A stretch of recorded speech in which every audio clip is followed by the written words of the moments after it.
Bien, bienvenidos a todos. Ya estamos con el licenciado Alfredo Alcántara, el especialista en nutrición. También nos acompaña Claudio López, nuestro líder en Salud Prox, médico internista. En un momento ya vamos a iniciar con el webinar.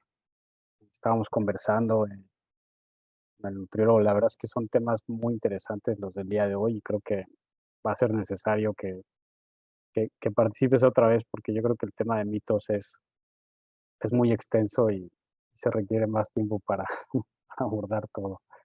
Pero nos contabas, Alfredo, que ya te acabas de graduar.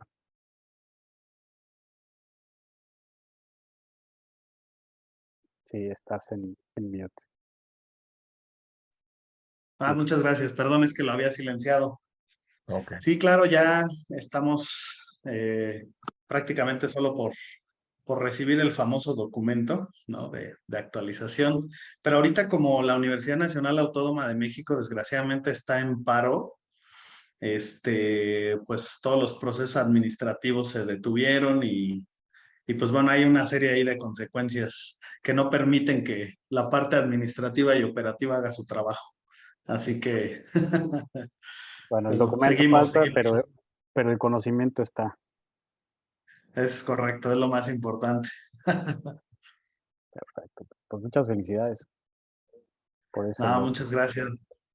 Gracias, mi estimado Alain. Y la verdad es que, como bien comentaba mi profesor, lo más importante, el docente que lleva el diplomado en la UNAM y que durante muchos años ha sido un líder de opinión para la parte de nutrición en muchos foros, lo más importante es que el conocimiento que adquieres realmente llegue a las personas, ¿no? Porque al final, pues, es lo que se intenta promover, ¿no? Una mejor salud con toda la gente, con todos los mexicanos y con todas las personas que nos acompañen de otros países, pero la idea es transmitir el conocimiento para que esto se vaya permeando y se haga un poco más profesional la manera de conceptualizar todo este tema de nutrición, ¿no? Que desgraciadamente, pues en muchos países todavía no es una cultura a la cual se le ponga mucha atención, ¿no? Pero pues ahora que Salud Prox está promoviendo todo esto, yo estoy encantado, ¿no? De poder transmitir esta información.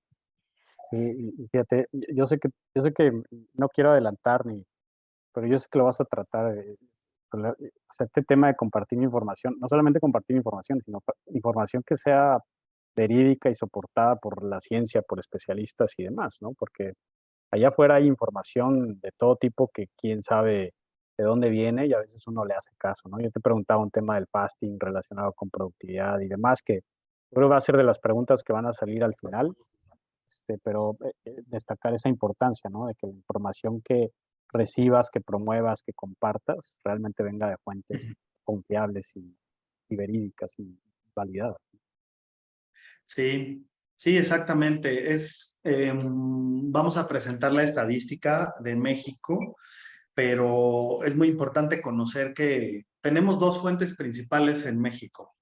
La primera es la familia, la comadre, ¿no? El, el abuelito, la mamá, ¿no? Que nos transmiten como ciertas cosas que a veces pues damos por hecho que son ciertas, pero nunca nos hemos preguntado si eso es real, ¿no? Y la otra fuente, ¿no? De las personas que se dicen ser expertos o profesionistas en el área de salud y que inventan cosas o suben información a las redes que no necesariamente viene de una fuente confiable, ¿no? No viene de un organismo internacional, no viene de un profesionista que esté armando, simplemente es porque ellos se lo figuran de esa manera, ¿no? Y ahí tienes millones de artistas que se dedican a vender productos nutrimentales o nutricionales en todo el mundo y que realmente nadie sabe el valor nutrimental de eso, ¿no? Entonces hay que poner mucha atención y justo es el tema que vamos a ver el día de hoy. Perfecto, sí, perfecto. Los productos milagro, ¿no? Que de repente, Exacto. milagrosamente, Sí, dudosa procedencia. es correcto. Sí, Muy bien. entonces va a estar interesante. Ojalá que muchas personas se logren conectar. Y lo más importante, digo, va a estar grabada la plática, pero que al final también nos lancen sus preguntas, ¿no? Para que al final podamos contestar de manera muy profesional. Aquí tenemos también en el panel un súper experto en síndrome metabólico, que es el doctor Claudio, así que pues de la mano de él y con lo que podamos platicar hoy en la presentación, vamos a poder resolver bastantes dudas, ¿no? Desde si como aguacate me va a causar un efecto ahí en el hígado y voy a tener un problema, no hagas corajes, ¿no?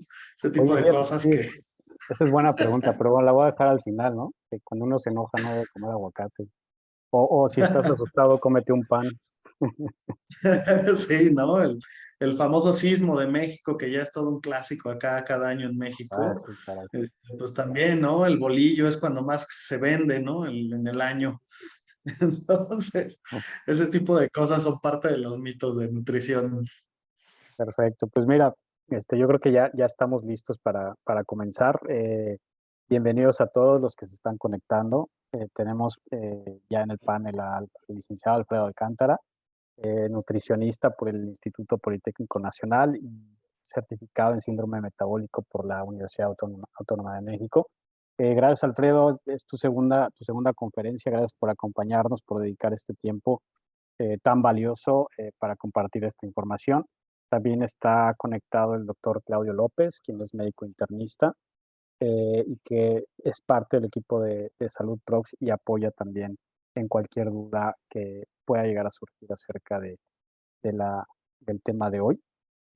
Tenemos mitos de la nutrición, que me parece que es uno de los temas más interesantes que hemos abordado.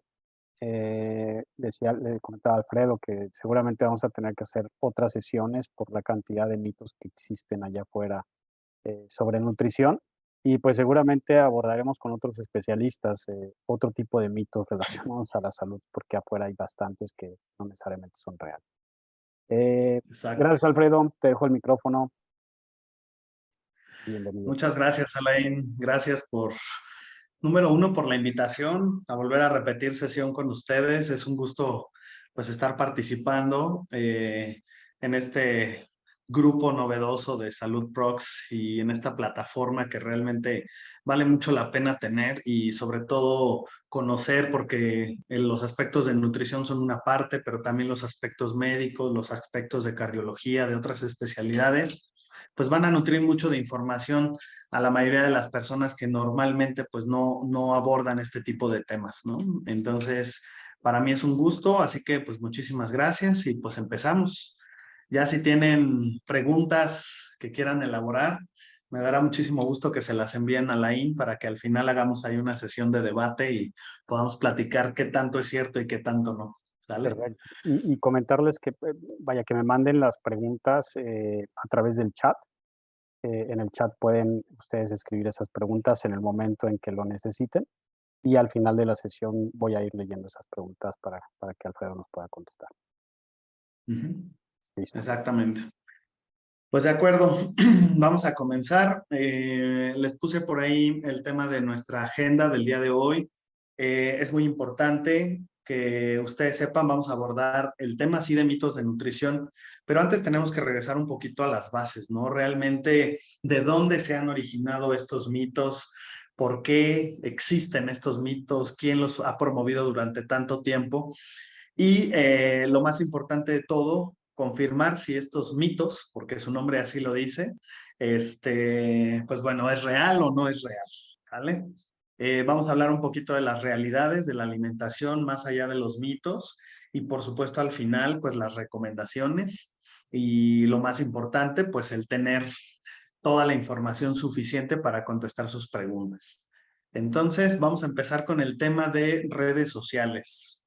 Y esto no solo aplica pues para el tema de nutrición, aplica en todos los aspectos, aplica en todos los mercados, aplica en toda la información a nivel global.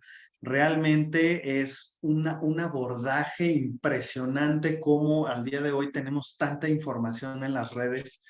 Cada día esa plataforma se llena de mucha información, pero lo más importante es saber cuál es la fuente de esa información, de dónde proviene, evidentemente, pero saber si podemos confiar o no en esa relación de información que nos están haciendo llegar.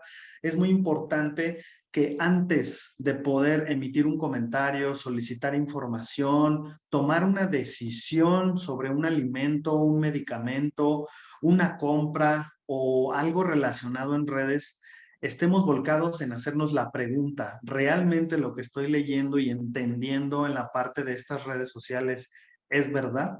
Entonces, a partir de esa pregunta, podemos establecer los criterios reales de cómo poder abordar el problema o la necesidad que tenemos para ello, ¿no? Entonces, iniciando la presentación, eh, quiero hablarles de esto. Son datos duros de lo que pasa en México. Esta información proviene, como saben, del Censo de Población y Vivienda, del Instituto Nacional de Estadística y Geografía en México, del INEGI, y pues simplemente nos dice el porcentaje de las personas y de noticias que el día de hoy consultan esta red. Bueno, Internet, como saben, está plagado de noticias falsas, algunas no tanto y algunas no, pero se calcula que aproximadamente más del 50% de los mexicanos al día de hoy, según estadísticas de este instituto, pues ya cuentan con Internet. ¿Qué significa y hasta dónde llegamos con este porcentaje tan alto? Que la mitad del país estadísticamente ya puede tener acceso a buena o mala información. De ahí se puede derivar, imagínense la importancia de leer una falsa noticia, la importancia de tener un mal comentario o la importancia de emitir un mal diagnóstico propio, porque muchas de las personas se basan en lo que dice el doctor Google, como lo están viendo en la imagen, y sobre de eso basan o inician un tratamiento o un plan de alimentación, un plan de ejercicio, o porque algún artista se los dijo, ¿no? En un video de TikTok, por ejemplo. Entonces, si más del 50% de los mexicanos tienen acceso a Internet, es muy importante saber cuántos mexicanos no validan la información que están sacando de este 52% de la información que buscan en Internet. Lo que nos dice la estadística es que 3 de cada 10 mexicanos no validan la información de salud con sus especialistas médicos. Quiere decir que confían más en el doctor Google, como lo vemos en la imagen, ¿no? Si Google fuera un médico, pues tú puedes llegar con un diagnóstico, tu pequeño, tú mismo, algún familiar, algún amigo está llegando con un síntoma o un signo que observa el médico, el especialista, y pues él puede emitir cualquier comentario, ¿no? Simplemente ¿por qué? Porque en la red el doctor Google puede decirte que incluso puede ser hasta cáncer, ¿no? Y simplemente es una tos, ¿no? Entonces, es muy importante que estos fake news que ustedes encuentran en las redes realmente no emitan o no transmitan para ustedes esa decisión de poder iniciar un tratamiento, un plan de alimentación o una compra incluso. Hay que acercarnos siempre a los especialistas, que son los que se dedican durante años a estudiar, a manejar protocolos de investigación, a tener toda la información científica comprobada que haga que tú puedas tomar esa decisión. Por eso es tan importante no confiar en lo que viene en las redes. Les puse abajo algunos de los organismos que trabajan con información verídica a la cual nosotros como profesionales de la salud nos acercamos y que evidentemente siempre estamos tomando en cuenta todos estos criterios para poder emitir un diagnóstico, ¿no?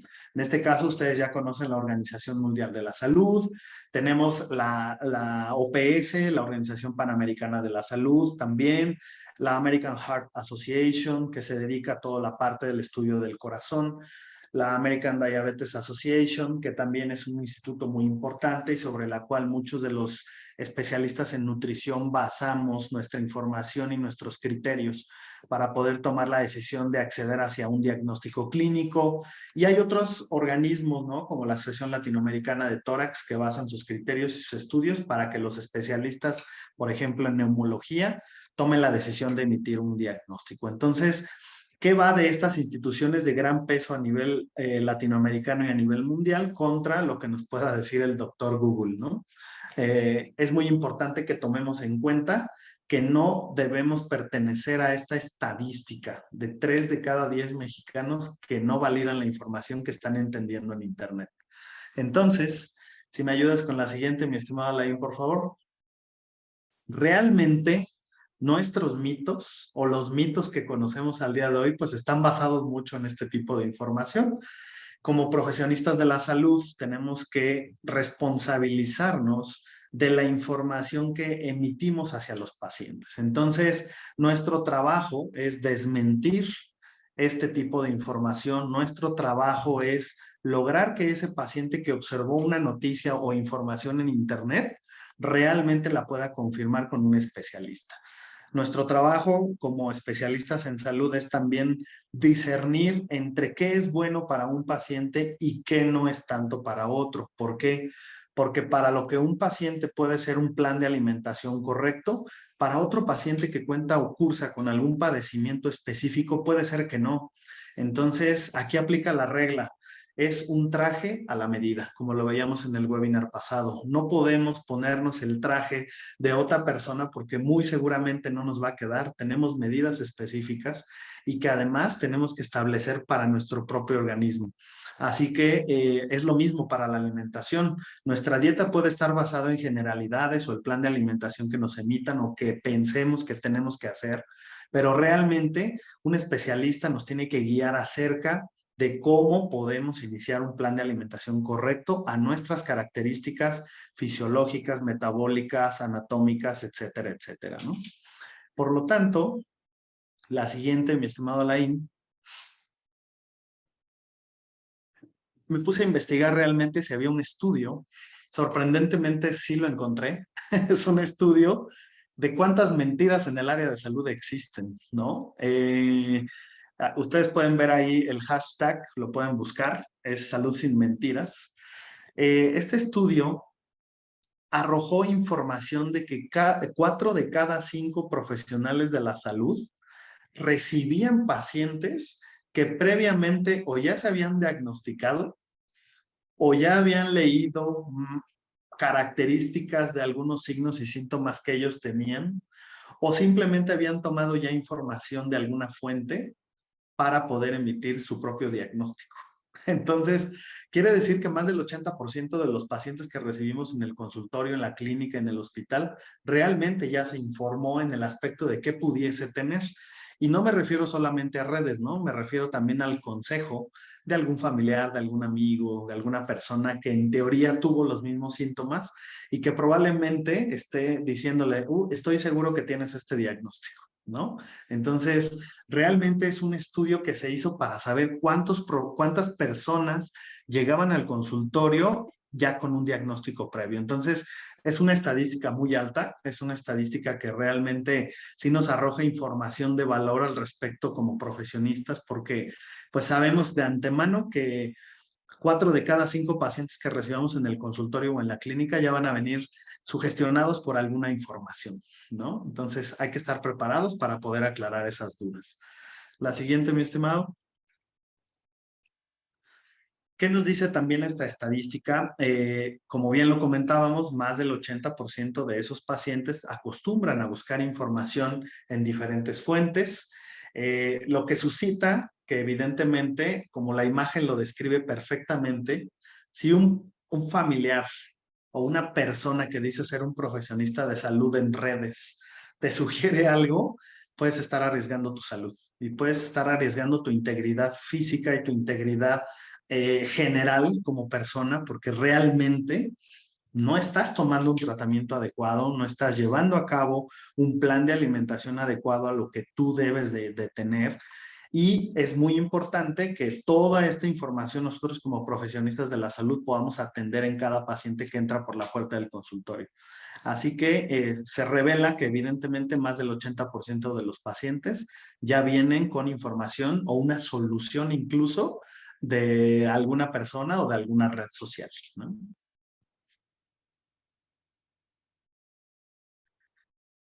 ¿Cuáles son como los temas más frecuentes con los que la mayoría de los pacientes, las personas llegan a consulta?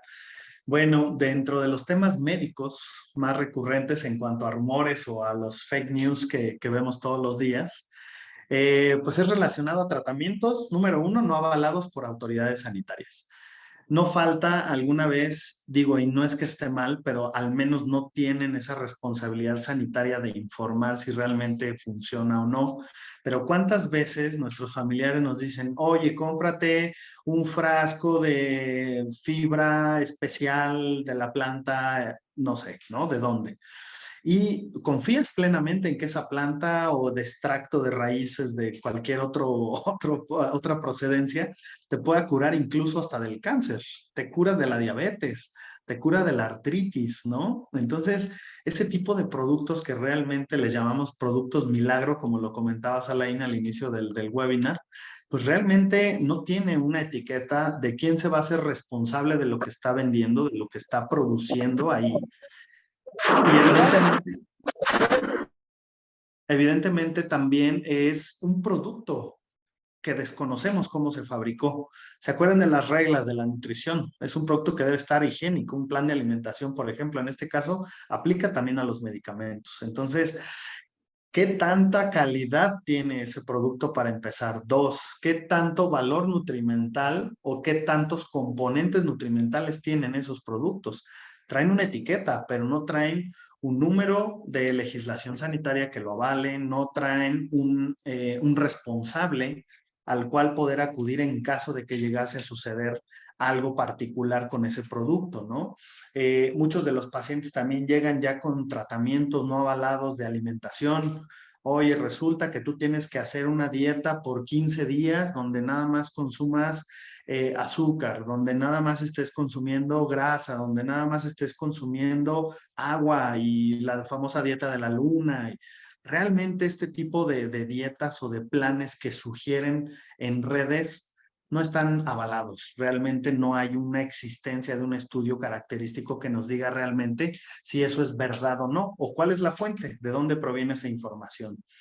Y además, pues bueno, muchos de los medicamentos y de los alimentos no necesariamente a todas las personas se van a poder adecuar. Puede ser que un paciente tenga intolerancia al gluten y por eso tuvo un tema de diarrea, ¿no? Como consecuencia de haber consumido gluten, pero pues eso no necesariamente le va a pasar a otra persona que no tenga una intolerancia al gluten, por ejemplo. Entonces, muy importante que tomemos muy en cuenta que una recomendación de cualquier otra persona que no sea un profesional de la salud realmente puede traer una consecuencia que evidentemente pues tendremos que asumir al no preguntar y al no buscar un especialista que nos lo aclare. Y pues empezamos de lleno.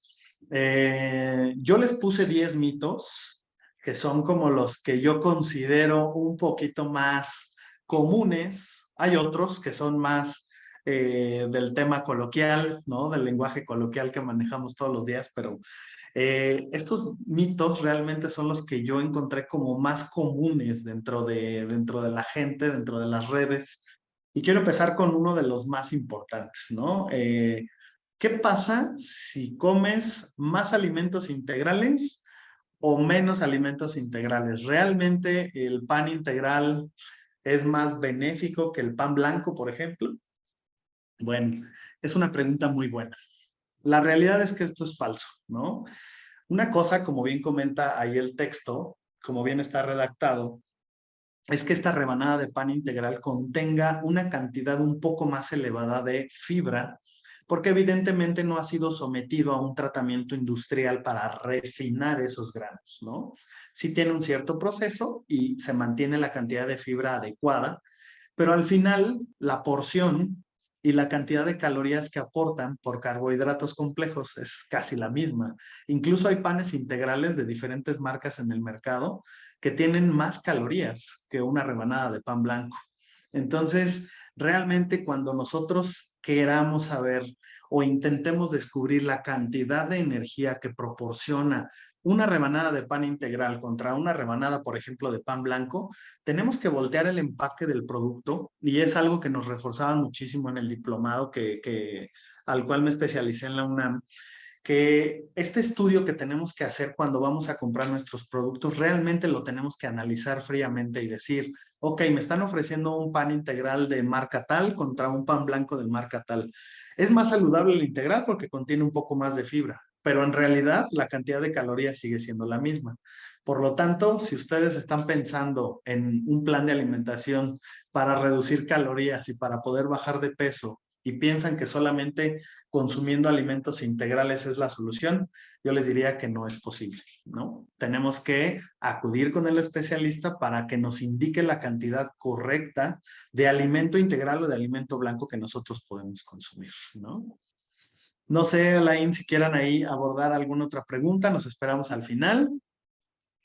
No por ahora, digo, solo darme cuenta de que mi dieta no funciona como lo esperaba. Sí, digo, no significa que a lo mejor el alimento sea malo, ¿sabes? O sea, no es un tema en el que estemos satanizando las rebanadas de pan integral, pero hay que tener mucho cuidado y verificar que la etiqueta nutrimental nos esté arrojando la información que requerimos. Simplemente volteamos el empaque del producto, nos vamos a la tabla donde nos dice la cantidad de carbohidratos, la cantidad de grasas y evidentemente nos va a describir en automático la cantidad de calorías que arroja por porción. Entonces, esas calorías por porción son las que van a determinar qué tipo de alimento o no es el que tiene más calorías. Así que no es cierto que los alimentos integrales nos hagan subir de peso, menos. No engordan menos, pues. Así que adelante, Alain, tú nada más puedes cambiar un poquito la porción. Dos, la fruta. Escuché mucho y estuve preguntando también con familiares, con amigos, y esta se repetía frecuentemente. No comas fruta después de los alimentos porque vas a subir de peso, ¿no? Porque vas a acumular más peso. Tienes que comerla antes o después. La realidad es que esto puede considerarse desde mi punto de vista un mito que es como su nombre lo dice, es falso, ¿no? La fruta realmente tiene una determinada cantidad de calorías, o sea, si activa o no algún metabolismo, alguna parte del metabolismo en los diferentes trazos donde nosotros consumimos los alimentos es un tema diferente. Pero realmente que por comer fruta antes o después de ingerir la comida nos vaya a ayudar o a bajar o a subir de peso realmente no es cierto. La cantidad de calorías que nosotros ingerimos va a ser la misma si lo comemos antes o si las comemos después. Ok, ¿qué puede pasar si tú lo comes antes? La cantidad de fibra que tienen también las frutas, pues ayuda también a atrapar ciertas moléculas, principalmente de lípidos que se absorben en la comida. Y pudiera ser que por un mecanismo de barrido a nivel del intestino, pues arrastremos un poco más de moléculas que se las lleven hacia el recto y las podamos evacuar. Sin embargo, no hay como tal información que nos diga que si esto es o en qué porcentaje se puede evitar ese consumo excesivo de grasas, ¿no? La realidad es que si la fruta que tú te vas a comer puede ser antes o puede ser después, realmente va a aportar la misma cantidad de calorías en tu dieta. Por lo tanto, pues este segundo mito, igual como su nombre lo dice, pues es falso.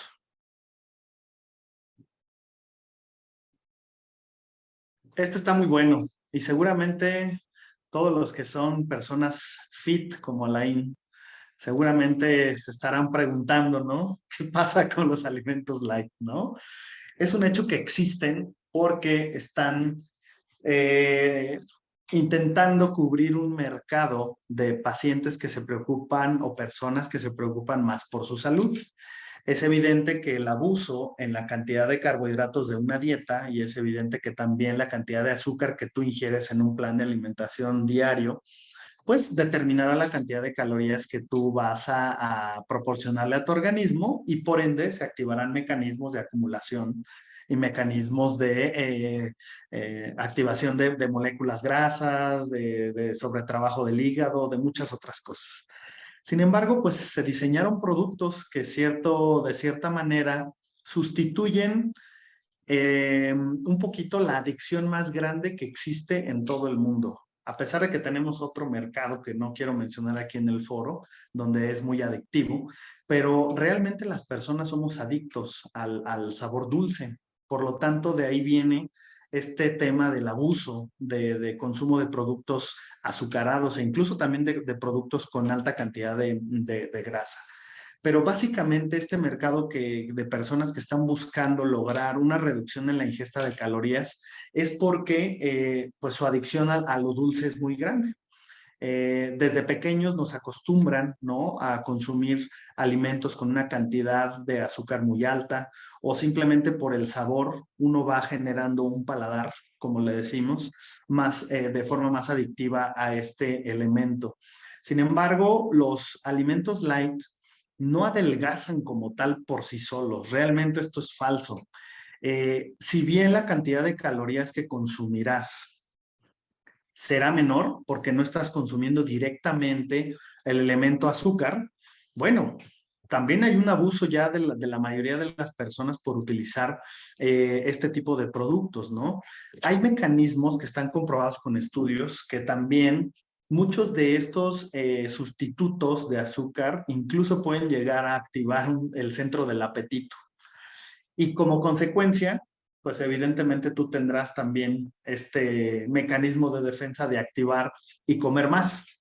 Entonces, realmente el abuso también de estos productos es lo que lleva como consecuencia que tú no tengas ese equilibrio en calorías. Por lo tanto, sí se pueden utilizar para lograr sustituir ese sabor dulce de los alimentos a los cuales somos adictos de cierta manera, pero en cantidades moderadas, simplemente para intentar cubrir ese dulce que nosotros necesitamos probar, ¿no? Pero de ahí a que solamente consumiendo alimentos que sean light todo el tiempo vamos a bajar de peso, no es una garantía. Así que lo siento, mi estimado Laín, no podrás de cierta manera bajar tu régimen calórico así. Tendrás que realmente verificar si todos los productos que estás consumiendo pues tienen esa cantidad de azúcar que tú estás intentando disminuir, o lo más importante, pues iniciar una actividad física para promover más una quema de calorías que confiar en una dieta completamente en sustitutos de azúcar, ¿no?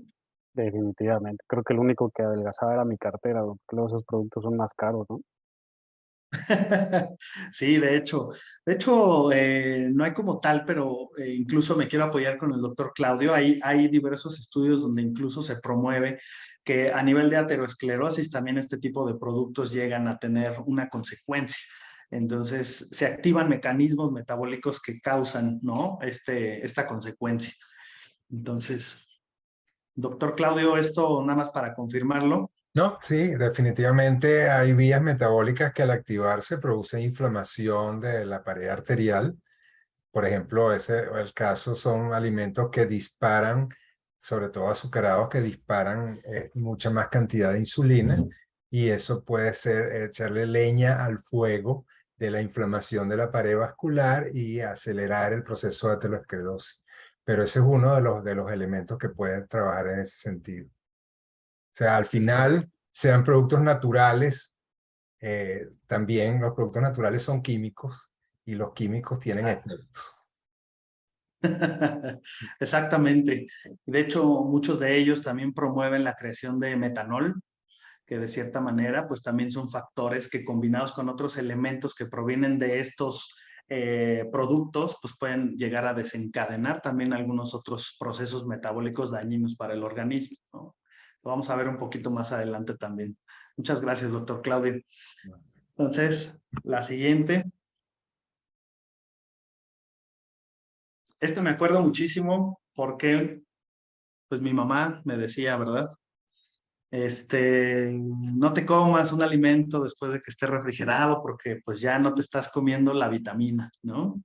Era como muy común que te lo dijeran, o cómete el caldo, ¿no? Porque las vitaminas están nadando en el caldito, no nada más en las porciones de frutas que nos estábamos consumiendo, ¿no? En un famoso caldito de pollo. Bueno, en realidad hay muchos alimentos que por técnicas de congelación y de ultracongelación, son técnicas avaladas por la industria alimentaria que hacen que conserven sus propiedades.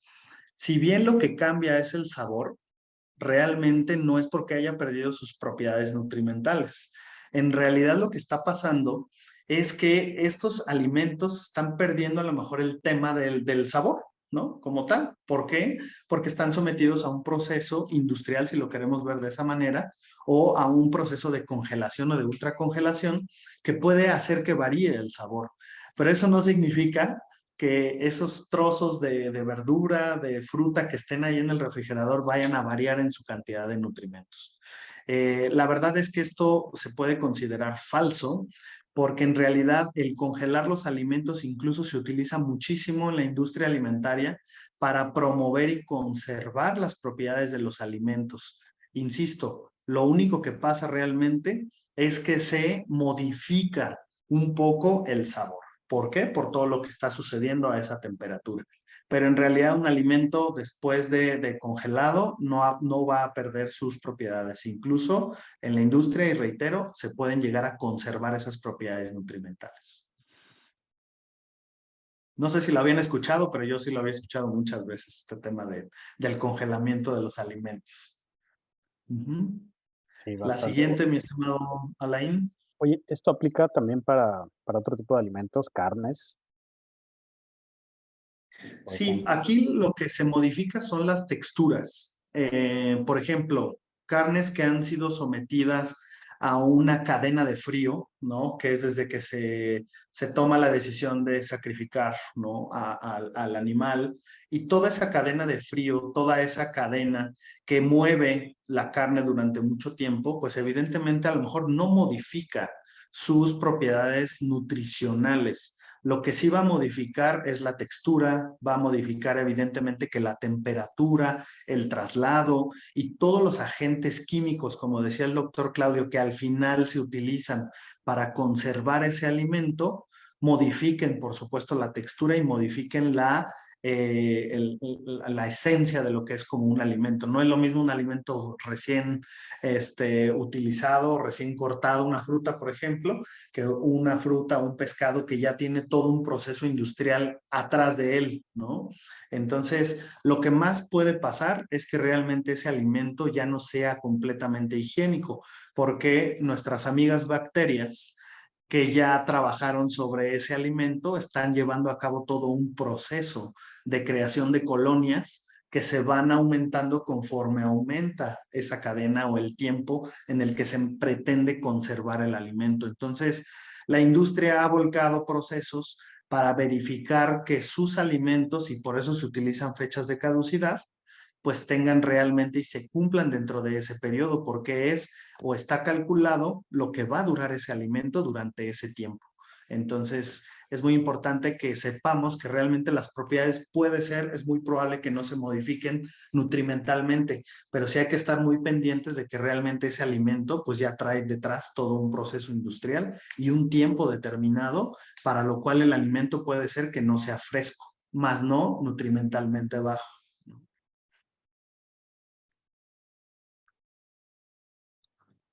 Ok, aquí viene respuesta a tu pregunta, mi estimado Alain. ¿Saltarse las comidas ayuda a adelgazar? Bueno, no tendría por qué. Número uno, el organismo está preparado para poder hacer una quema metabólica, para poder hacer un trabajo de quema de calorías para que los órganos principales de nuestro organismo, como el corazón, como el cerebro, como los riñones, como el hígado, pues tengan un consumo de alimentos, de calorías, perdón, de energía del día a día. En su proceso normal requieren energía para trabajar. Entonces, cuando tú haces un salto de comidas, número uno, estás provocando en tu organismo periodos de hipoglucemia que pueden ser dañinos para tu organismo o para el metabolismo en general. Dos, puede ser que cuando consumas ese alimento estés consumiendo más alimento de lo que hubieras consumido si no hubieras hecho ayuno. Es un tema de equilibrio. ¿Por qué? Porque tu organismo ha estado sometido a un largo periodo de ayuno, de hipoglucemia, y cuando tú consumes esa cantidad de alimento repentinamente, la cantidad de glucosa en tu sangre se va a disparar. Evidentemente, también estás produciendo un efecto de estrés metabólico a nivel de arterial, a nivel de corazón, a nivel de hígado, y estás poniendo a sobretrabajar los órganos. Entonces, ese estrés metabólico realmente es el que se ocasiona tanto para abajo como para arriba en glucosa a nivel sanguíneo. Así que, de hecho, saltarse comidas como tal para aclarar este tema del mito no tiene por qué ser cierto. Realmente no es que el saltarse comidas te ayude a bajar de peso. El saltarse comidas realmente te condiciona un estrés metabólico. Si realmente quieres bajar de peso, aliméntate adecuadamente y haz ejercicio. Es mucho más fácil que solamente saltarte comidas, ¿no? Es la ley del equilibrio que veíamos en el webinar pasado. Realmente la cantidad de calorías que tú estás consumiendo es la cantidad de calorías que deberías estar utilizando. Es aritmética simple, ¿no? Entonces, si tú ingresas más calorías de lo normal a tu organismo y realmente no estás quemando esa cantidad de calorías, de ahí viene el desprendimiento de que empieces a causar este estrés metabólico a nivel individual, ¿no? Entonces, pues para el número 5, realmente saltarse comidas no te ayuda a adelgazar, o lo va a hacer temporalmente, pero después vas a volver a subirlo cuando comas la cantidad que no debiste haber comido en la siguiente comida. Y seguramente de esto se van a derivar muchísimas preguntas al final de la plática. Pero bueno, es un tema de equilibrio y de tema aritmético, ¿no? Realmente. Esta es muy buena. También me gusta mucho porque está muy satanizado este mito número 6. No sé qué opinen, pero casi todos consideran, si ahorita hacemos una estadística de las 30 personas que estamos conectados y levantamos la mano quien decimos que el colesterol es malo, muy seguramente 25 personas van a decir que es malo, porque evidentemente no conocemos toda la información que implica este tema del colesterol. En realidad esto es un mito, el colesterol no es malo. Lo que es malo es el abuso de los alimentos que contienen grasas saturadas y que esas grasas saturadas por consecuencia te llevan a un proceso metabólico de acumulación de ateromas, o bueno, de la placa de ateroma, que es cuando empieza a aumentar la cantidad de riesgo cardiovascular y que evidentemente pues esto se torna muy complicado para todas las personas, tengas o no tengas la genética para predisponerte hacia esto, ¿no? Pero en realidad como tal, el colesterol no es malo. De hecho, el colesterol se utiliza para muchos procesos internos en el organismo. Número 1, la fabricación de membranas celulares, la renovación, la parte de cuando ustedes tienen una herida, cuando hay un proceso en el cual se rompe un tejido, etcétera, etcétera. Todo está conformado por células y esas células tienen una pared de lípidos que forma como tal la célula. Entonces, uno de los alimentos de esa formación de células es el colesterol. Entonces, en cantidades adecuadas, nosotros podemos promover que incluso la cantidad adecuada de colesterol nos ayude metabólicamente a crear estos nuevos procesos internos que el organismo requiere. Otro ejemplo, por ejemplo, la parte hormonal. Muchos de los neurotransmisores que tenemos a nivel fisiológico, pues evidentemente se alimentan de colesterol. Muchas de las hormonas que trabajan, que estimulan, que hacen que los procesos metabólicos se lleven a cabo durante el día para cualquier persona, realmente tienen una estructura muy importante basada en el colesterol. Así que imagínense también una parte donde tú no puedas llevar a cabo procesos hormonales por la falta de este combustible, ¿no? Que es el colesterol. Entonces, en resumen, lo que es malo es el abuso.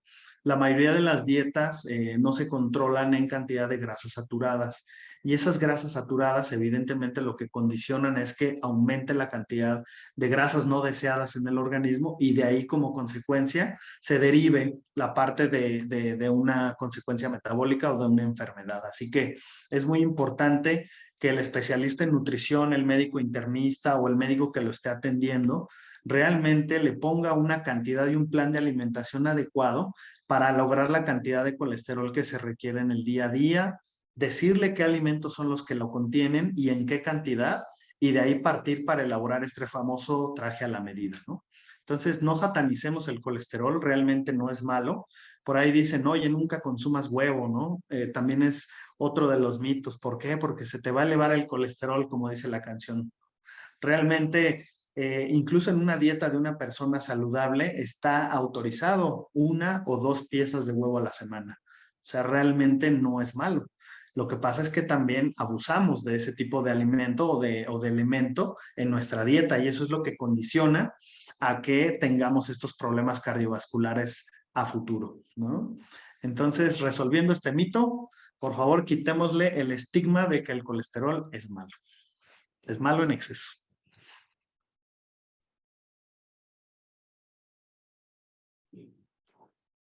Ah, este es uno de mis favoritos. Muchos dicen, no, es que, bueno, me faltó el de los huesos anchos, Alain, pero muchos dicen que tienen los huesos anchos, que por eso pesan mucho, ¿no? Pero en este caso vamos a hablar de las personas que llegan a retener líquidos y pues que evidentemente esto como tal es el sobrepeso que tienen, ¿no? En realidad es un mito. Si nos volcamos específicamente a que una persona esté reteniendo líquidos por algún padecimiento que básicamente se refiere a un trastorno renal, por ejemplo, pues evidentemente la cantidad de acumulación de líquidos se migra hacia ciertas partes del organismo donde se puede llegar a ver un proceso de inflamación o de acumulación de líquido. Sin embargo, esto no va a variar el peso. En realidad es tu propia agua. Si acumula agua y estás trabajando para que no se acumule en cantidades excesivas, pero en realidad, como tal, un líquido no te va a subir de peso, ¿no? En realidad, lo que está subiendo de peso es la acumulación de tejido graso, que es lo que condiciona que realmente tengas ese sobrepeso, por una mala alimentación, por poca actividad física, por muchos factores que ustedes ya conocen y que los hemos ido platicando en los webinars. Pero en realidad un paciente que retiene líquidos puede que sí aumente unos gramos, puede que sí aumente por su padecimiento, pero evidentemente eso no es lo que está causando que él tenga sobrepeso u obesidad, ¿no? Así que también si algún familiar les dice, no, es que yo no puedo bajar de peso porque pues acumulo muchos líquidos, híjole, tendríamos que ver si realmente el especialista que lo está tratando realmente le está dando el tratamiento indicado con diuréticos o le está llevando a cabo un plan de alimentación adecuado al padecimiento que él tiene. Pero en realidad, por acumulación de líquidos únicamente y decir que tiene sobrepeso o obesidad por eso, en realidad es falso, ¿no? No sé si ustedes lo hayan escuchado, pero es muy común, ¿no? Que digan, no, es que no puedo bajar de peso porque en realidad siempre estoy acumulando líquidos, ¿no? Yo digo, bueno, no toda la vida ni ningún riñón en el mundo aguantaría acumular líquidos durante más de 20 o 30 años, ¿no? En realidad sería un sobreestrés para el riñón estar acumulando líquidos toda la vida, ¿no? Entonces, realmente esto no condiciona a que tú tengas un problema de sobrepeso o obesidad como tal, desmintiendo este mito de que el sobrepeso pues es debido a la retención de líquidos, ¿no? Es más un tema de acumulación de grasa.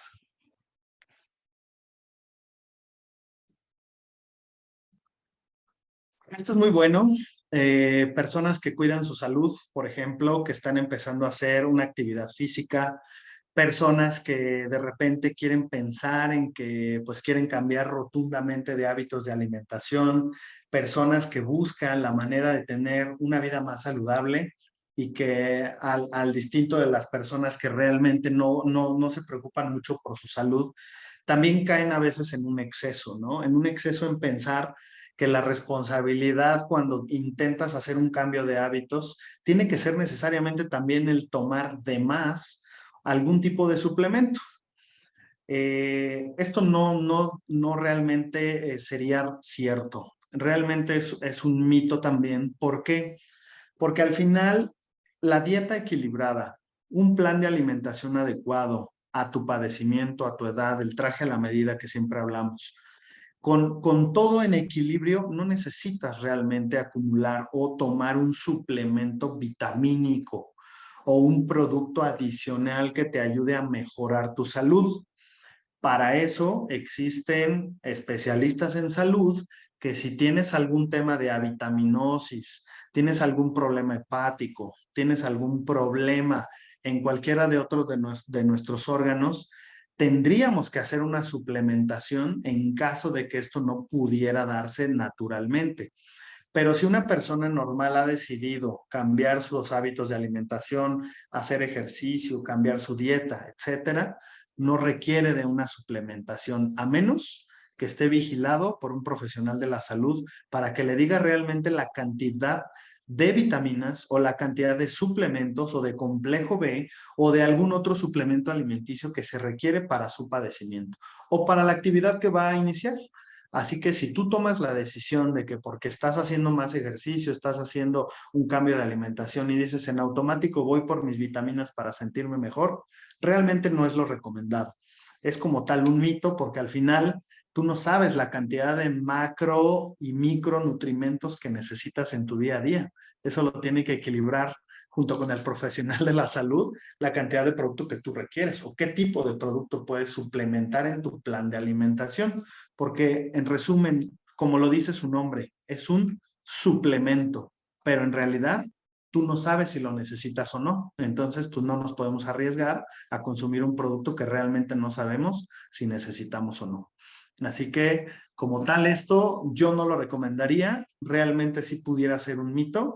Así que, pues, si desean a lo mejor saber, conocer si el profesional de la salud se los puede mandar o puede recomendarles algún tipo de suplemento, es lo ideal, que acudan con el especialista para que les diga realmente por qué requieren ese suplemento y lo más importante, en qué cantidad.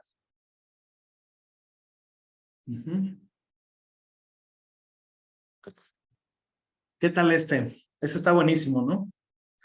Yo creo que todos los que somos profesionistas de la salud nos lo hemos preguntado alguna vez, ¿no? ¿El café provoca hipertensión arterial?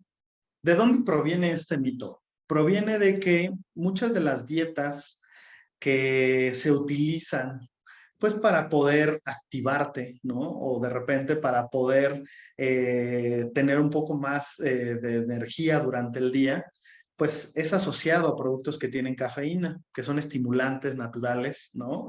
En el organismo y que promueven que evidentemente tú sientas ese vigor, ¿no? Esa diferencia en tu día a día, en tu trabajo diario. Entonces, no como tal, el café te va a producir un efecto de hipertensión arterial, al menos no sostenido. Sí lo hace por la cantidad de cafeína que tiene, que es un estimulante natural, como yo les digo, y que trabaja evidentemente a nivel del sistema nervioso y después del sistema nervioso que está conectado al sistema circulatorio, pues evidentemente logrará un efecto, ¿no? Un efecto donde eleva ligeramente la presión arterial. Pacientes que tienen problemas de hipertensión arterial, evidentemente no es recomendado que lo consuman porque no sabemos en cada organismo qué cantidad de milímetros de mercurio van a estar elevando la presión arterial en esa persona. Entonces, puede ser también un chocolate que también contiene cafeína, puede ser también un té que contiene teofilina. Entonces, todos los derivados de la cafeína van a producir este efecto, no necesariamente es el café. Así que, pues la molécula como tal de cafeína es a la que se le asocia que los pacientes puedan llegar a tener una elevación temporal de la presión arterial de los pacientes o de las personas, no como tal el café.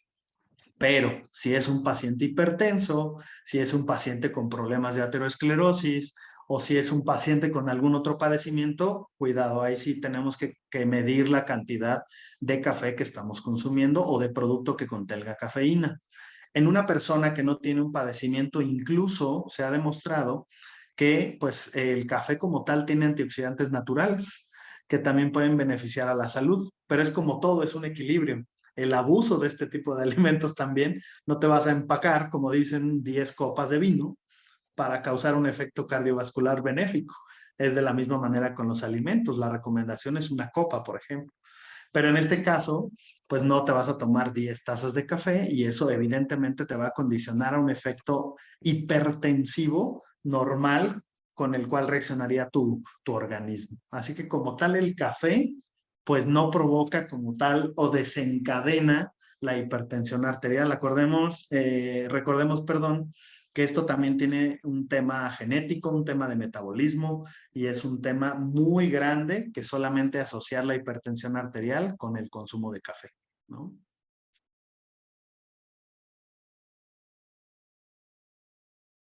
Y lamentablemente se terminan los mitos, pero hay muchos más. Este es el último por ahora, pero hablemos del chocolate, ¿no? Particularmente cuando yo era adolescente, padecí mucho de este tema. La mayoría de los médicos generales que me atendían me decían, deja de comer chocolates, porque asociaban realmente el tema del chocolate a producción de acné, ¿no? Entonces, pues los adolescentes en ese momento lo que más consumen son energéticos, chocolates, refrescos, una dieta azucarada altísima. Realmente no está comprobado por ningún organismo internacional que el chocolate tenga algún compuesto que derive a la estimulación de la glándula sebácea a nivel de la dermis y que produzca un efecto de acumulación de sebo y por lo tanto una inflamación, ¿no? Realmente esto es un mito. Está basado más que nada en trabajos hormonales, ¿no? La estimulación hormonal es la que toca la glándula sebácea y produce este sebo, ¿no?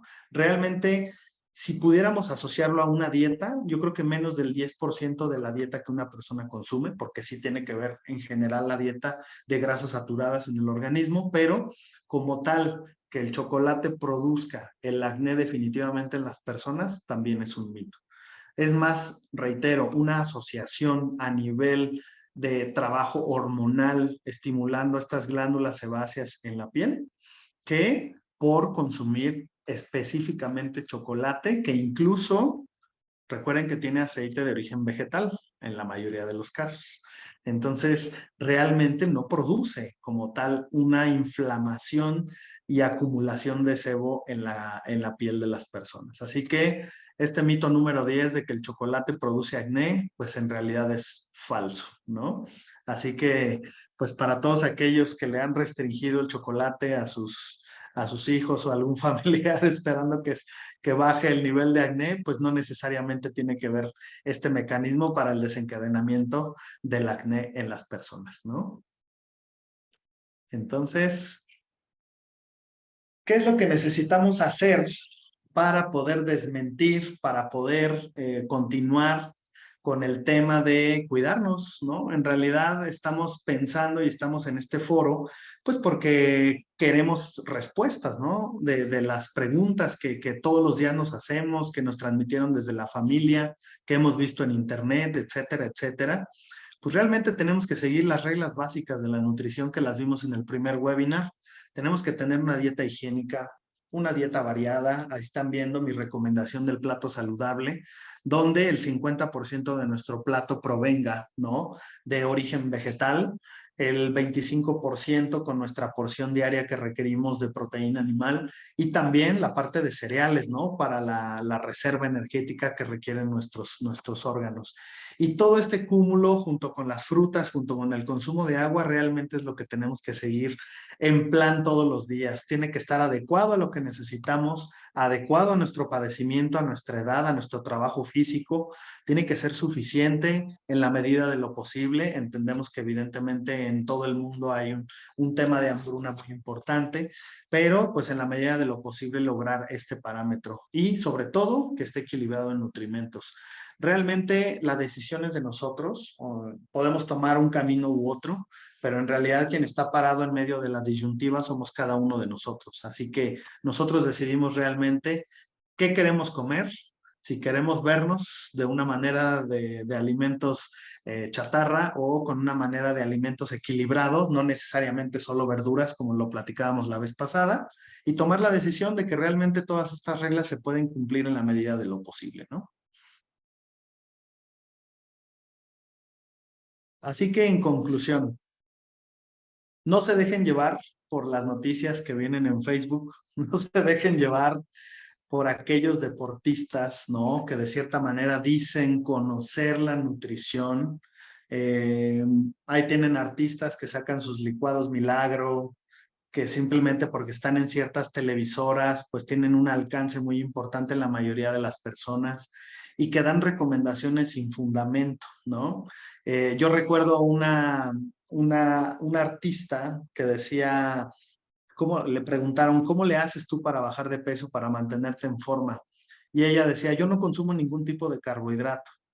Dice, ok, ¿y qué nos recomendarías para el desayuno? Dice, pues de entrada háganse un licuado con plátano, échenle granola y cómalo, es libre de carbohidratos. Entonces, imagínense una recomendación a nivel nacional de ese tipo diciendo que su dieta es baja en carbohidratos y está comiendo plátano con granola, ¿no? Realmente es ilógico. Incluso el mismo licuado con la leche, pues tiene lactosa, ¿no? Entonces, este tipo de personas y de fake news no les hagan caso. Acérquense a un profesionista y realmente háganse siempre la pregunta. ¿Realmente lo que estoy leyendo, lo que me están diciendo, lo que estoy buscando en las redes es real? ¿Quién lo está diciendo? Me lo dice la OMS, me lo dice el artista, me lo dice el entrenador físico que en su vida ha tomado una clase de nutrición y que solamente porque él hace mucho ejercicio piensa que sabe de nutrición, o estoy realmente considerando un profesionista de la salud que realmente va a adaptar este plan de alimentación a mi persona, ¿no? Entonces, cada vez que ustedes tengan una duda, ¿se puede? ¿No se puede? ¿En qué cantidad? ¿Qué tipo de alimento? Vayan o busquen información de fuentes aceptables, de fuentes que realmente vale la pena estudiar, o acérquense al profesional de la salud para que podamos resolver todo este tipo de mitos. Perfecto. Muy bien, Alfredo, pues aprovechando que estás aquí presente y la fuente está directa en este momento. Ya tenemos algunas preguntas. Déjame leerte algunas Ok. preguntas. Todavía es buen tiempo. Gracias, doctor. Comer pan después de cierta hora del día, ¿es malo? Aquí está bien sencillo y perdón que sea tan duro, pero es aritmética igual. Imagínense la cantidad de pan que normalmente me decía mi profesor de la UNAM, esos famosos atracones que tenemos, ¿no? De repente en la noche. O sea, realmente la cantidad de calorías que tú estás metiéndote por comer ese pan, por bajar en la madrugada y tomarte un jugo, por bajar en la madrugada y tomarte 2 piezas de pan, pues es la cantidad de calorías que tú estás ingresando a tu organismo. Entonces, no es que sea malo o bueno, sino que simplemente tú estás determinando la cantidad de energía que le metes a tu tanque. Entonces, esa energía va a estar acumulada porque en realidad vas a estar en reposo durante toda la noche. ¿Cómo vas a quemar esa energía? Entonces, realmente ese es el tema de consumir en exceso calorías, ¿no? Y pues aproximadamente saber la cantidad de alimento simplemente para satisfacer tu necesidad, no para llenarte, ¿no? Que eso también es otro de los mitos. Come hasta que te llenes, ¿no? Hasta que ya no puedas. En realidad es un tema de equilibrio. O sea, hay que ver si realmente durante el día esa persona o ese paciente no consumió la cantidad de calorías adecuada y por eso tiene hambre, o realmente son temas de atracones nocturnos, por ejemplo, ¿no? Bien, otra pregunta. ¿Comer aguacate en todas mis comidas es bueno? Regreso a la aritmética, ¿no? Si bien o mal, dentro de la clasificación de las grasas, tenemos grasas de origen monoinsaturado, poliinsaturado y grasas saturadas, pues acuérdense de la ley del equilibrio, ¿no? Todo en exceso hace daño. Hasta el mismo, me voy a apoyar con el doctor Claudio, pero hasta el consumo excesivo de agua también es dañino. Estás causando una hipervolemia del líquido en tu organismo. Estás poniendo a trabajar a tus órganos de más. Así que me quiero apoyar un poquito con el doctor para que también me ayude a desmentir este tema, ¿no? Bueno, es que ya se va viendo como un patrón, como que es que estamos esperando respuestas de que si tal comida o tal comida es buena o mala.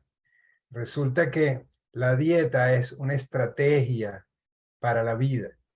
Y entonces el tema es en dónde, en qué parte de mi vida estoy yo pistoneando y sentarme con un profesional para que me ayude a equilibrar esa parte de mi vida en la cual estoy pistoneando para corregir los desequilibrios que yo inadvertidamente haya generado en mi vida o mi genética haya generado por mí. Y entonces eso hace que la dieta que me dan a mí puede ser totalmente diferente que la dieta que le dan a mi hermano, que la dieta que consume mi mujer, porque cada uno tiene situaciones diferentes, algunos muy diferentes y otros un poco diferentes.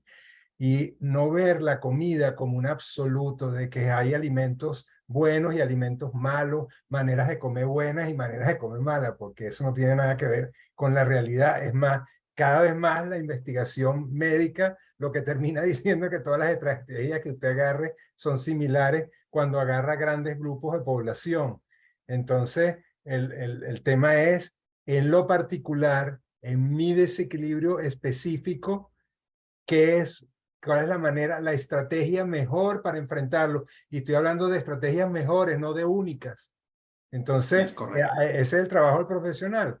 Sentarte contigo y ve, bueno, ¿qué te parece si hacemos esto y esto? ¿Tú crees que tú pudieras vivir consumiendo ese tipo de alimentos en vez de este y tal? Entonces, bueno, se planifica una dieta.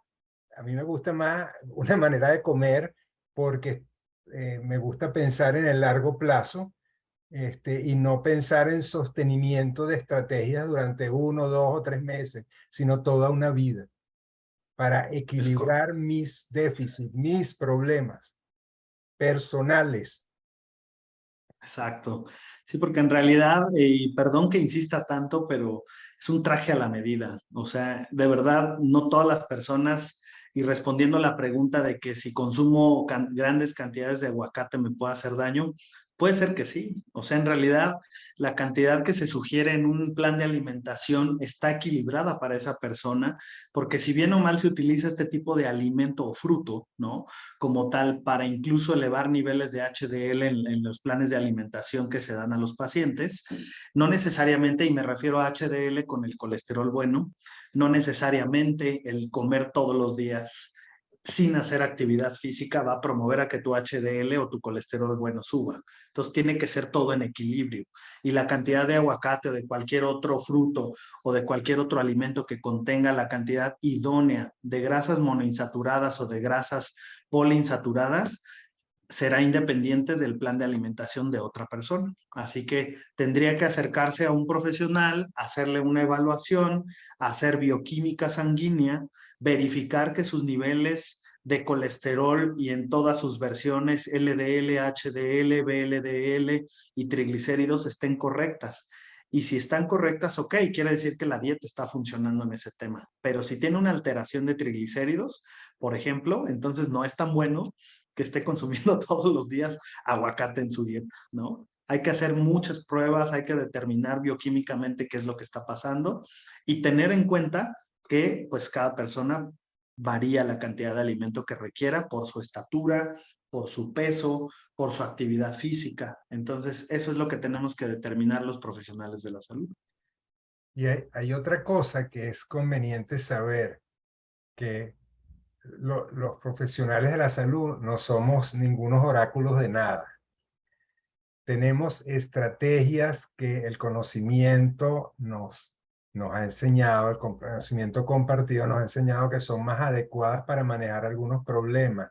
Pero luego de tomar de implementar esa estrategia, hay que volver a reevaluar los resultados después de un tiempo razonable de implementación, a ver si los resultados eran los que yo esperaba y los que mi paciente esperaba. Porque si no, pues entonces hay que cambiar la estrategia o hay que modularla. Ya. Es correcto.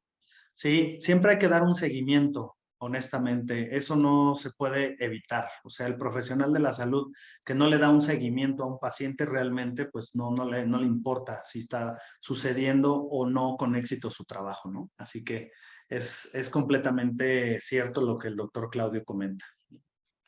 Bien, otra pregunta. ¿Qué opinas del ayuno intermitente, que es algo que platicábamos al inicio? Por ahí lo mencionaste, pero ya en este tema de los mitos creo que es un tema importante a Sí. aclarar. Sí, depende mucho. Si lo están buscando para temas de bajar de peso, porque normalmente los planes de alimentación o dietas que dan médicos bariatras, etcétera, que no es criticar, sino simplemente establecer parámetros para que las personas y los pacientes sepan que no es para todos, ¿no? Si el profesional de la salud decidió que ese paciente específicamente requiere hacer ayunos intermitentes por algún motivo o algún padecimiento, ok, está adecuado a ese paciente. pero en general que podamos hablar de que los ayunos intermitentes durante todo el periodo del día en una persona que no tiene un padecimiento, realmente no sería mi recomendación. Y reitero lo que dije hace un momento. El tema de estresar metabólicamente nuestros órganos en realidad no es lo ideal. Está sometiendo a una carga de trabajo impresionante en cierto momento estos órganos y de repente no tienen ningún trabajo. Entonces, esa parte metabólica, de memoria metabólica que le llamamos, no está equilibrada, ¿no? En realidad, no buscaríamos o no tendríamos un éxito tan bueno si realmente nos dedicamos solamente a eso, ¿no? Al tema de hacer ayunos intermitentes. No puedo decir tampoco que no funcione para algunas personas, sin embargo, lo recomendable es establecer y tener niveles de glucosa estables durante todo el día, para que así garanticemos que nuestro organismo y nuestro metabolismo no sufra ese estrés de sobrecarga o un estrés de no tener absolutamente nada a nivel sanguíneo, ¿no? Entonces, es muy importante que ustedes verifiquen con su profesional de la salud, su médico internista, su cardiólogo, su nutriólogo, para que realmente les diga si conviene o no hacer este tipo de ayunos intermitentes. Imagínense un paciente diabético haciendo ayunos intermitentes y que él no sepa que es diabético. Incluso puede tener un desmayo por hipoglucemia en la calle. Entonces, ahí no sería tan bueno que ese paciente hiciera un ayuno intermitente, ¿no? Entonces, lo ideal es mantener niveles de glucosa constantes y evitar que ese tipo de pacientes pues caigan en ese tipo de hipoglucemias. Me gustaría hacer una acotación. El tema del ayuno intermitente, primero debemos entender que es algo bastante novedoso en cuanto a las estrategias terapéuticas alimentarias. Luego, el otro punto es, se saben algunas cosas, pero no se sabe todo. Una de las cosas que se sabe es que parece ser eficaz para adelgazar personas que tienen síndrome metabólico, gorditos y gorditas barrigones. Ahora, lo de gordita es mi equivocación, porque el otro tema que se sabe es que no es tan eficaz en las mujeres. En los hombres parece funcionar mucho mejor que en las mujeres. Entonces, digamos, lo que estábamos hablando no es para todo el mundo, puede ser una estrategia adecuada si la persona está dispuesta a mantenerla en el tiempo y le parece razonable vivir de esa manera. Pareciera que si está barrigón y si eh, es hombre. Entonces, eso por Exacto. ahora.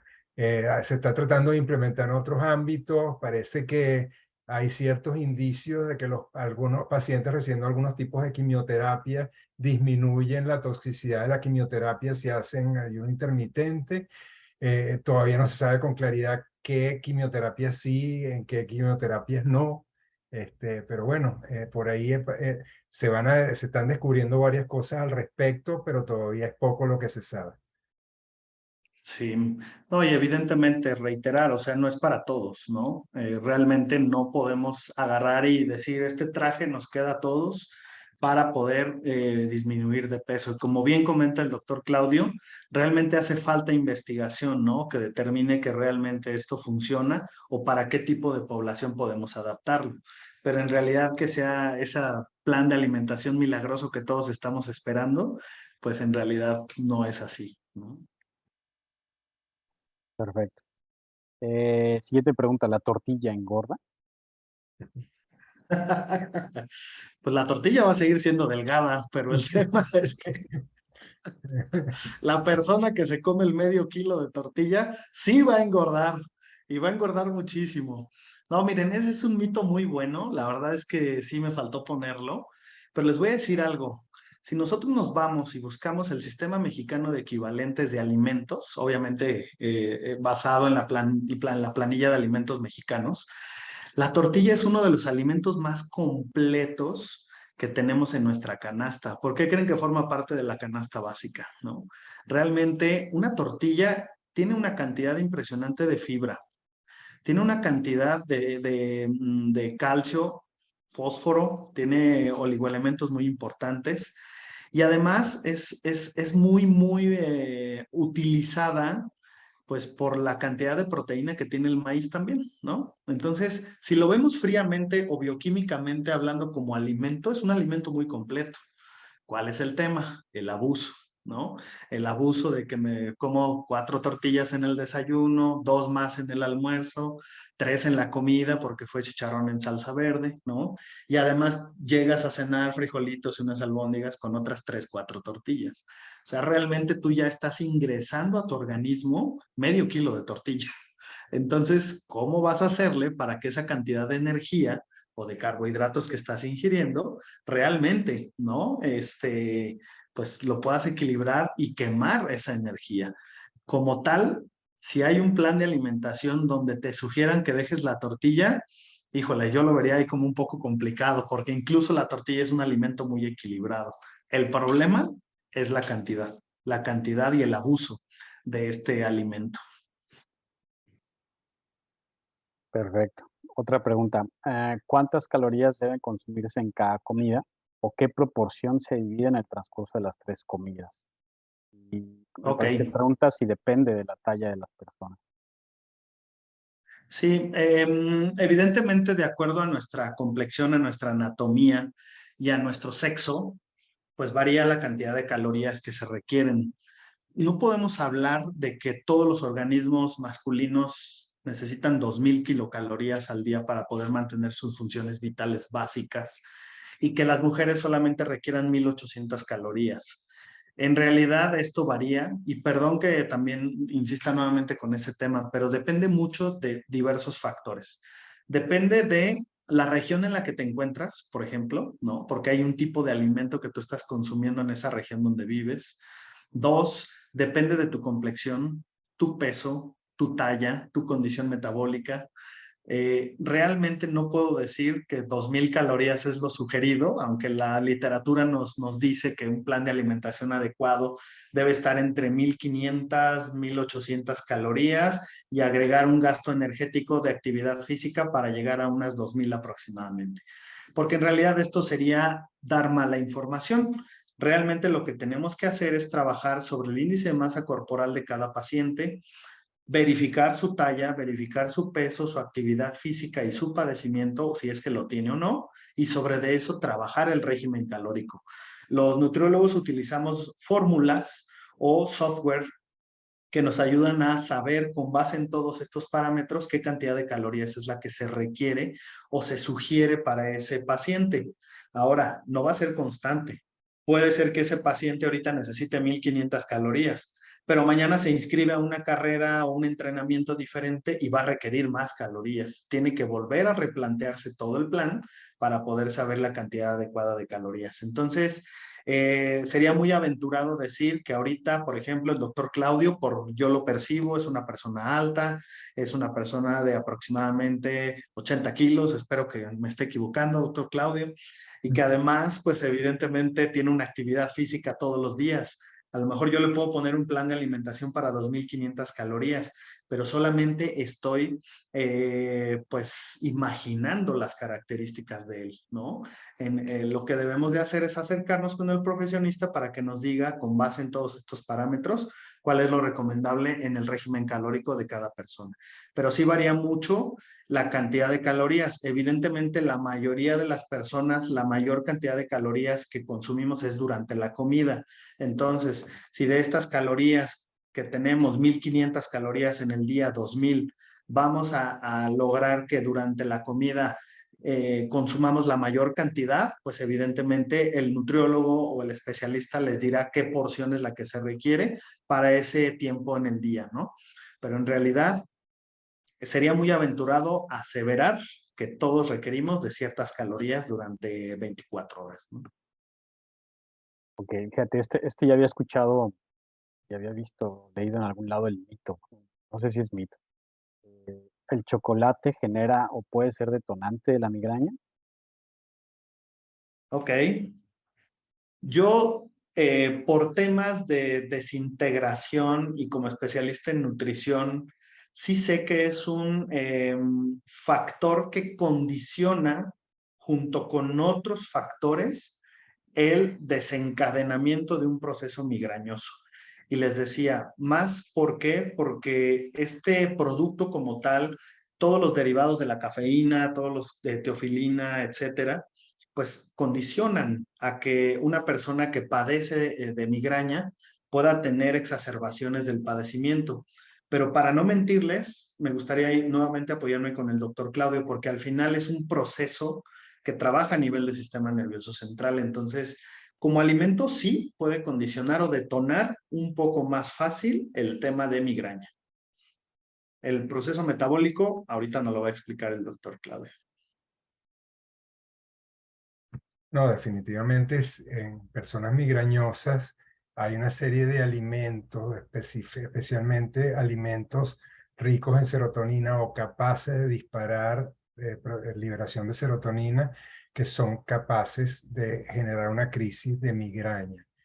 Entonces, entre los alimentos que se suelen prohibir es el chocolate, pero lo mismo queda, pues, o sea, hay personas migrañosas que pueden consumir chocolate en cantidades razonables y no tienen crisis de migraña, que tendrían que consumir una sobredosis para tenerla, y en cambio hay otros que no lo pueden consumir nunca, pues se les dispara, pues. Eso es parte de igual una estrategia para manejar una jaqueca, pues. Es correcto. Y además, por ejemplo, pacientes que toleran muy bien el vino tinto, por ejemplo, que también es otro desencadenante migrañoso, llega a resultar que hay pacientes que con una copa desencadenan una crisis de migraña impresionante por los componentes que tienen, ¿no? Que son los fitatos, los tanatos que incluyen el proceso que tiene la elaboración del vino. Pero pues evidentemente habrá personas que pueden tomarse una botella completa y no tienen ningún problema, ¿no? Entonces, varía mucho, pero sí hay desencadenantes como el chocolate que pueden llegar a exacerbar un proceso de migraña. Perfecto. Y una última pregunta. Hace rato decías el chicharrón en salsa verde con una tortilla, ¿no? Con la comida se acompaña de pan o tortilla usualmente. ¿Alguna opción entre pan o tortilla es mejor nutriente? Ok. Si yo me atreviera a sugerir algo, yo sugeriría más la tortilla que incluso las mismas teleras o los bolillos. La cantidad de almidón de migajón que tienen es mucho más grande. Si nosotros nos vamos a pesar el alimento, puede ser que la misma cantidad de pan que contiene un bolillo, por ejemplo, pues tenga la misma cantidad de carbohidratos, ¿no? Entonces, realmente no es como tal elegir uno, pero si nos vamos a propiedades por porción, tanto de una tortilla como de una pieza de pan, por ejemplo, dependiendo cuál sea, pensemos que sea un bolillo, la tortilla tiene mucho más componentes nutrimentales que nos pueden ayudar a una dieta más saludable, definitivamente. O bueno, esa es mi recomendación. Honestamente, creo que incluso la cantidad de fibra, la cantidad de elementos que contiene una tortilla mediana, por ejemplo, tampoco pensemos en una tlayuda, ¿no? En Oaxaca, porque pues al final también es un tipo de tortilla o una tortilla árabe, ¿no? También que pues es lo que les digo, depende la región, el país donde te encuentres, pues tenemos que adaptarnos a ese tipo de dieta y no le podemos decir a un paciente en Arabia Saudita que se coma 3 tortillas, porque pues se está comiendo 6,000 calorías, ¿no? Dentro de esas 3 tortillas. Pero pensando en esta comparación, evidentemente yo sugeriría que es mucho mejor alimento, nutrimentalmente hablando, una tortilla que un bolillo. Perfecto. Entonces, la torta o el bolillo con unos chilaquiles sería épico, ¿verdad? Esa bomba de carbohidratos muy mexicana y muy chilanga, ¿no? De cierta manera. Imagínense la cantidad de energía que están consumiendo, porque además lleva crema, lleva pollo, lleva bolillo, lleva los pequeños frituras, además estuvo frito, ¿no? Esa tortilla también, y todavía le ponen cilantro, rábano y no sé qué tantas cosas. Pues bueno, solamente un mexicano podría aguantar esa cantidad de alimento y sobre todo, pues, la cantidad de calorías. O sea, realmente, por ejemplo, en un ejercicio promedio de una caminata media, ligera, media, de 30 minutos a 40 minutos, estás quemando solamente 250 calorías aproximadamente. Imagínense cuántos minutos tendrían que hacer actividad física para quemar una famosa guajolota, ¿no? O sea, imagínense la cantidad de ejercicio que requerirían en el día a día para quemar una hamburguesa doble con papas y con refresco. Entonces tendrían que estar corriendo aproximadamente unas 6 horas, ¿sabes? Entonces hay que entender que el tema es un equilibrio en la vida, en todo. Tanto es bueno comer las cantidades adecuadas, como también es malo exceder en comer alimentos que probablemente se puedan llegar a considerar saludables. Excelente. Pues muchas gracias, Alfredo, muchas gracias, doctor Claudio. Gracias a todos por apoyarnos y por haberse conectado a esta conferencia. Recuerden que si se conectaron tarde o no pudieron ver todos los mitos, esta grabación va a estar disponible en nuestros canales. También les vamos a enviar un correo electrónico para que ustedes puedan acceder a ese video. Y recuerden seguirnos en redes sociales, Salud Prox y Doctor Prox, donde van a encontrar toda esta información y van a poder acceder a distintas herramientas relacionadas con el tema de salud. Incluso poder agendar citas con el licenciado Alfredo Alcántara o con el doctor Claudio López para el seguimiento de su salud. Pues gracias, Alfredo, y gracias a todos por acompañarnos y quedarse hasta el final del webinar. No, muchas gracias a todos. Ya vi por ahí varios comentarios de agradecimiento. Alcancé a ver un comentario de la doctora Flor, de varios que están comentando y agradeciendo por los tips. La verdad es que en realidad yo les doy las gracias por su confianza y no dejen de visitar de verdad todos los videos que subimos, los webinars del doctor Claudio, de la doctora que nos ayuda a participar y obviamente pues de todos los tips nutrimentales que les vamos a seguir dando durante varios webinars, si es que Salud Proxy y Alain me siguen invitando, ¿verdad? Por supuesto, vas a tener que hablar de más mitos seguramente. Muchas Bueno, gracias. gracias a todos, hasta luego y nos vemos a la próxima. Igualmente. Hasta luego. Hasta luego.